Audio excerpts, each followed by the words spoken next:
मैं वक्ता को बुलाने जा रहा हूं शंभुनाथ को। लोगों के मस्तिष्क पर महाकाल का आशीर्वाद और शंभू जी की अभी की करंट की यात्रा भी महाकाल से कंप्लीट होके आई है, तो संपूर्ण आशीर्वाद। तो शंभू जी से जानते हैं लाल किताब के कुछ अनुभव, सावधानी या उपाय। शंभू जी। सबसे पहले तो गणपति भगवान जी को ध्यान में करते हुए मैं अपने माता पिता को नमन करता हूँ, अपने गुरुजनों को नमन करता हूँ और अपने अज्ञात गुरु को भी नमन करता हूँ, जिन्हें कि आज तक मैंने देखा नहीं है, उनसे कभी मिलना नहीं हुआ, उनका चित्र तक भी नहीं देखा, लेकिन ज्ञान बहुत प्राप्त हुआ। और यहाँ पे उपस्थित सभी विद्वान जनों को, और सबसे पहले पंडित रूपचंद जोशी जी को, जिन्होंने जो लाल किताब के रचयिता हैं, जिन्होंने लाल किताब को लिखा। उसके बाद पंडित वेणी माधव गोस्वामी जी को और उनके पुत्र सुपुत्र रिपुकांत गोस्वामी जी को, सबका अभिनंदन करता हूँ। आपका लाल किताब में सावधानियाँ और परहेज़, इसी पे सबने जोर दिया है। और एक्चुअली इस चीज़ पे ही अगर हम लोग जोर दें तो उपाय करने की आवश्यकता ही नहीं पड़ेगी।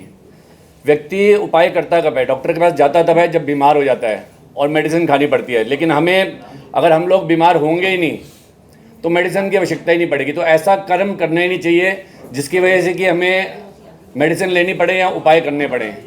और हर प्लेनेट का अपना अपना रोल है, हर प्लेनेट का अपना अपना रोल है। जैसे अभी मंगल के लिए बोला भाई साहब ने कि मंगल हमारी रगों में बहता हुआ खून भी है, तो इसी तरह से बृहस्पति का भी बहुत बड़ा रोल है हमारे जीवन में, क्योंकि बृहस्पति वायु का कारक है। और हर सांस के साथ हम हर सांस अंदर ले रहे हैं, वो बृहस्पति की देन है। जब तक हमारा बृहस्पति कायम है तभी तक हमारा जो ये यहाँ से लेके यहाँ तक का ये थोड़ी जो है राहु की ये कारक है। और ये सहस्त्र चक्र तक ये राहु का काल है। खोपड़ी हमारी राहु की कही गई है और विचार इसमें खोपड़ी बुध की कही गई है और विचार इसमें राहु के हैं। और नीचे का कंधों से लेके पैरों तक का जो हिस्सा है वो केतु का है। और इन्हें जो जोड़ रखा है, ये जो टिका हुआ है सिर हमारा, ये बृहस्पति के ऊपर टिका हुआ है। तो हर प्लेनेट अपने आप में एक विशेष महत्व रखता है। और हमें हर प्लेनेट, हम किसी भी प्लेनेट को इग्नोर नहीं कर सकते, चाहे वो चंद्र हो, चाहे सूर्य हो, चाहे बृहस्पति हो, चाहे मंगल हो, चाहे बुध हो। हर एक की अपनी अपनी जीवन में भूमिका है। बहुत से लोग आजकल लाल किताब करते हैं लेकिन उपायों में गड़बड़ कर जाते हैं, जल्दबाजी करते हैं, गलत उपाय भी करवा देते हैं। यहाँ पे विशेष सावधानी रखने की ज़रूरत है। आजकल एक बहुत प्रचलन चल रहा है कि घर में बम्बूज लगाओ, चाइनीज़ बम्बू आए हुए हैं, बहुत से लोग उन्हें लाके लक बढ़ाने के लिए अपने घर में कहीं भी ला के रख देते हैं। और जैसे कि मनी प्लांट लगाने से लोगों में एक भ्रम है कि मनी प्लांट लगाएंगे तो जैसे जैसे मनी प्लांट बढ़ेगा रुपया पैसा बढ़ता चला जाएगा। अब लोग चुरा चुरा के लोगों के गमलों से मनी प्लांट लाते हैं और अपने घर में लगाते हैं कि हमारा भी रुपया पैसा बढ़ने लगेगा। इसमें भी एक भ्रम है, एक मिथ है। तुलसी भी लोग लगाते हैं। पहले तो हमें ये देखना चाहिए कि हमारी कुंडली में बुध का जो स्थिति है वो क्या है। क्या बुध अच्छी सिचुएशन में बैठा हुआ है? अगर हमारी कुंडली में बुध अच्छा बैठा हुआ है तो जैसे जैसे मनी प्लांट बढ़ेगा, जैसे जैसे तुलसी बढ़ेगी या हम बम्बू ट्री घर में रखेंगे, वैसे वैसे हमारा रुपया पैसा संपत्ति जो है वो ग्रोथ करने लगेगी, हमारा व्यापार बढ़ने लगेगा। क्योंकि बुध व्यापार का कारक भी है, बुध वाणी का कारक भी है, हमारी जुबान भी अच्छी होगी। लेकिन अगर हमारी कुंडली में बुद्धि पिटा हुआ है, बुद्धि मंदे रिजल्ट दे रहा है और हमने कहीं से मनी प्लांट चोरी करके लाके अपने घर में लगा तो लिया, आप जैसे जैसे मनी प्लांट बढ़ेगा या तुलसी का पौधा बढ़ेगा, आपका व्यापार चौपट होता जाएगा, आपके धीरे धीरे जो है फाइनेंशियल स्टेटस नीचे आता चला जाएगा। तो बहुत से लोग ये चीज़ें ध्यान ही नहीं देते हैं। आजकल थोड़ा सा कहीं से भी सुना, सीखा, व्हाट्सएप पे कोई पोस्ट देखी और चले गए जी उसको करने के लिए, कि या किसी ने कहा कि भाई मैंने जब से मनी प्लांट लगाया ना मेरे को तो बहुत ग्रोथ हो रही है। और लोगों ने, किसी का माथा तो लाल था, शायद उसका बुध अच्छा बैठा था कुंडली में, लेकिन आदमी अपना माथा पीट पीट के लाल करने की कोशिश करता है। तो ज़रूरी नहीं किसी के लिए माँ माफक है, किसी के लिए माँ बादी है। हो सकता है हम 4 लोग अभी बैठ के यहाँ पे लंच करेंगे और माँ की दाल खाएं तो 2 लोगों को स्वादी लगे लेकिन 2 लोगों को गैस हो जाए। तो हर चीज़ हर एक को स्वाती नहीं है। उपायों में जैसे कि हम लोग प्लेनेट को शिफ्ट करते हैं, तासीर दिलवाते हैं। लोग अक्सर देखा गया कि बृहस्पति की दाल जो है, कहते हैं जी जल विसर्जन कर दो, बृहस्पति उच्च के रिजल्ट आपको मिल जाएंगे, चौथे घर में बृहस्पति चला जाएगा।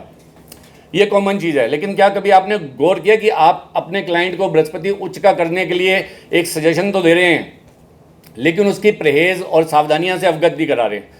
अगर बृहस्पति 4 में आपने उसका शिफ्ट करा दिया है तो ऐसे जातक को कहीं पे भी खुले में स्नान नहीं करना चाहिए, उसकी छाती पे किसी भी दृष्टि नहीं पड़नी चाहिए, उसके जो मसल्स हैं उसको कोनियों तक जो है बृहस्पति की बनियान पहननी चाहिए, ना कि सैंडो बनियान जो शुक्र की होती है। उन्हें अपने मसल्स ढक के रखने चाहिए, अपने पट जो है पैरों के ढक के रखने चाहिए घुटनों तक, यानी कि निक्कर नहीं पहन सकता ऐसा जातक।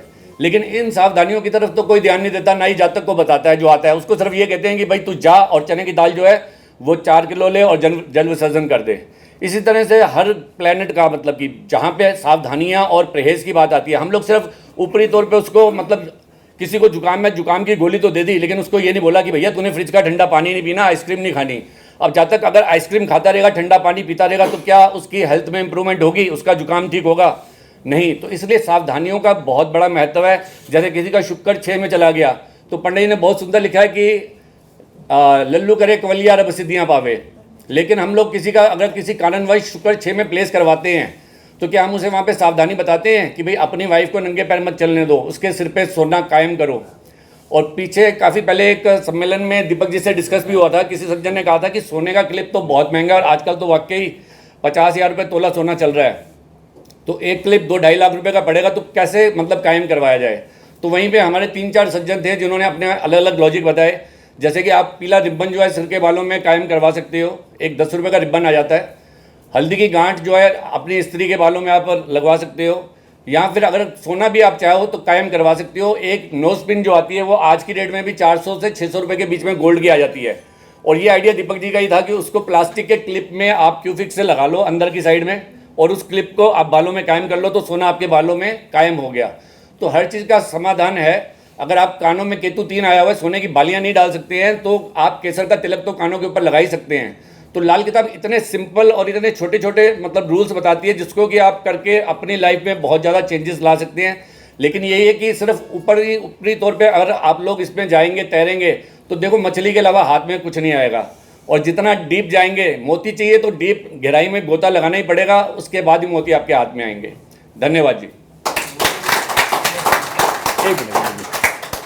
बहुत बढ़िया। शंभू भाई ने एक बात सही बताई कि हम जो 400 ग्राम चने की दाल जल प्रवाह कराते हैं, लेकिन जो सावधानी बृहस्पति 4 की है, नंगा बदन किसी को ना दिखाएं। जैसे इन्होंने एक बात और बताई, आज की डेट में हम लोग सैंडो बनियान पहनते हैं, बाजू वाली बनियान नहीं पहनते। बाजू वाली बनियान जो नहीं पहनता, इसका मतलब उसकी अपने भाई से नहीं बनती। आपकी जो बाजू है वो आपका मंगल है, मंगल है वो आपका भाई है। पहले ही आपने उसको सैंडो बनियान के रूप में अपने भाई को अपने से अलग कर दिया। आज देखिए जो लाला बनिए पुराने हैं, वो आज भी बाजू वाली बनियान पहनते हैं। तो मार्केट में उनका रुतबा, मार्केट में अपने दोस्तों से, मार्केट में अपने भाइयों से उनकी बनी रहती है। और सैंडो बनियान पहनने वाला आदमी इस हिसाब चलता है जैसे उसके दोनों हाथ नहीं है। ये आपने बहुत अच्छी बात कही। तो मैं इसी के साथ नवीन भल्ला जी को आमंत्रित करता हूँ।